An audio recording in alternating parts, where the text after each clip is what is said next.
then we're going to look at conviction staked inflation funding. It sounds a mouthful. It's really, really complicated, but don't worry, it's quite simple. It's basically how do you distributing newly minted tokens, and just a new model for that. So it comes under distribution that we talked about. So when we distribute newly minted tokens, or when we distribute tokens, usually we distribute it according to stakes, right? If your stake is bigger, then you get more rewards. Now, now that might not be fair, right? Because if someone has more stakes because they are richer, doesn't mean they should get all the benefits. What about all the other people? So now we add a new dimension, which is duration of token staked. So we have to add the factor of time into this model. And it's not just amount now, but amount and time. If you have a lot of amount, little time, you get just some parts of this. You get some parts of the newly minted tokens. If you have little amount, long time, you also get, maybe you get same as the other guy. And if you have lots of stake and hold for a long time or stake for a long time, you get a lot of rewards. So that's the general idea. And how we're going to do that, we're going to use a log function, and that will help to incentivize early stakers. We also use a log function because we want to make the opportunity cost really high towards the end. We're going to talk about it later. So that you want to balance between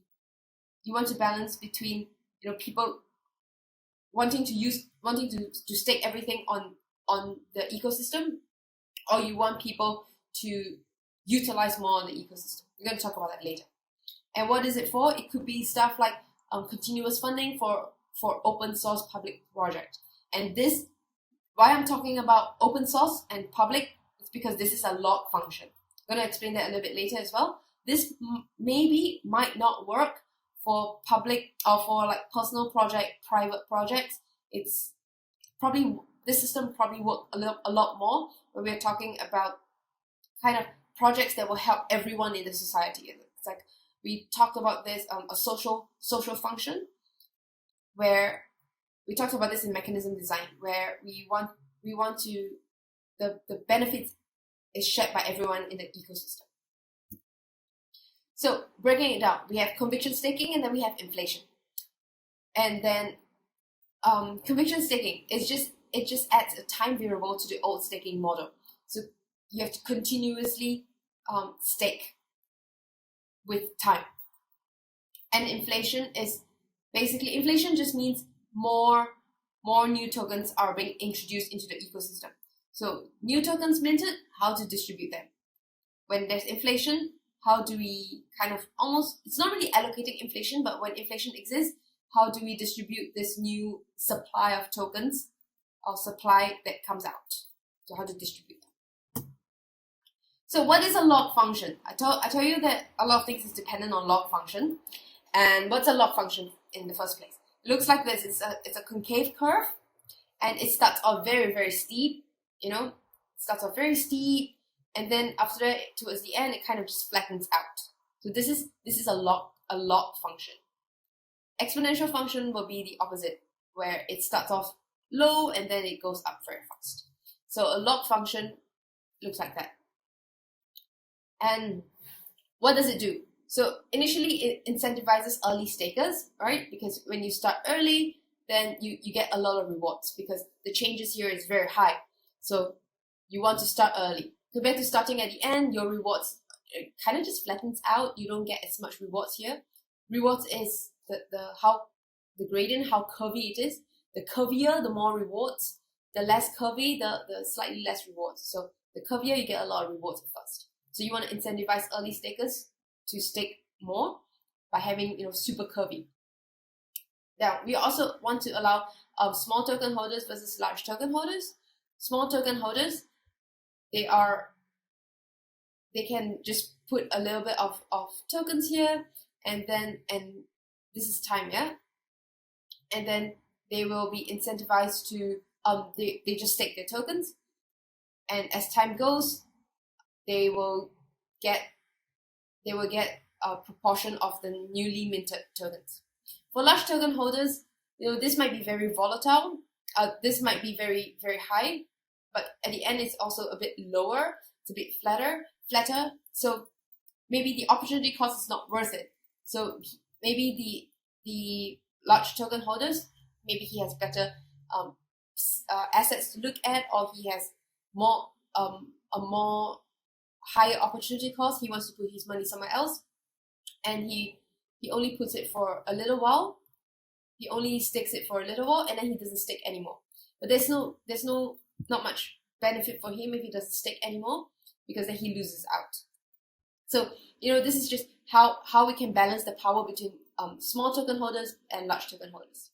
As I mentioned before, opportunity cost, as it flattens out, the rewards is much less. So you stake your tokens for a long time, and the longer you stake, the more tokens you receive, like the more proportion of the newly minted tokens you receive. But it's more, but it's slightly less every time it increases. So it increases by less every time. And this is what we call an opportunity cost, because when it increases less every time, you want to take your tokens out and go to somewhere else that gives you more tokens again. So how do we, so this adds opportunity cost, and it makes people rethink where they want to stake their tokens, if they want to continue staking their tokens here, or maybe they can use the tokens for something else, for a better thing. And why do I say it's more useful for public projects? Public projects are good because they help to coordinate people together to work towards a goal that helps everyone grow together. Public project, usually benefit everyone, like public housing projects or public education projects, this kind of stuff. So then people are more intrinsically motivated by the value it can bring to everyone in the ecosystem, compared to personal, individual, selfish gains and profits, which is not a bad thing. It's just that that's not what we're looking for here. So why I say it's useful for public projects is because it's very volatile at the start. So here, prices increase really, really quickly. So when prices are volatile and increases very quickly, it usually leads to speculation. So when it's speculation, it creates a very the stability of the ecosystem is slightly less, because now people are always trading and people want to keep gaining. So it's volatile at the start. But if you're talking about public projects, usually people are more altruistic. People are looking at more long-term benefits instead of short-term gains. So people usually stay a bit longer and not play so much with volatility. That's why I say public projects probably be more useful. And then high opportunity cost at the end of the stake. So maybe people remove their stakes. So I said the opportunity cost here is less. So maybe people remove their stake, and these people who remove their stake, although they keep getting benefits, they remove their stake because the benefits is not good enough. So maybe they probably find somewhere else where it has better benefits. Whereas other people who stake, they probably think that I'm happy with these benefits. I'm adding value to the system. I'm not very good at allocating my tokens to benefit more of the ecosystem. But if I can use it to stake and increase value of the tokens, that'd be good enough. So what we're talking about here is how do we use self-selection for people to allocate their tokens efficiently. So once again, what do I mean?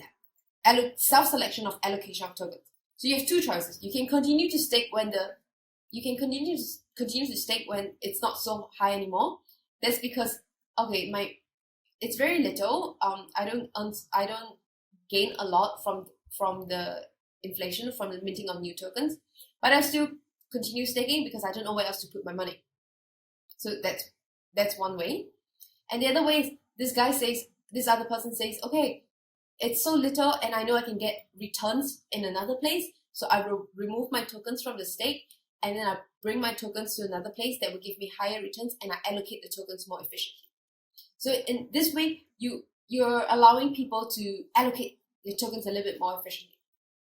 And also because this is a public project, people are a little bit more altruistic. People are more interested in allocating things efficiently, or if they think that they're going to be inefficient at allocating their tokens, they will continue to stake instead, because staking the tokens is benefiting the social welfare anyway, or the social function, everyone, because it's public projects.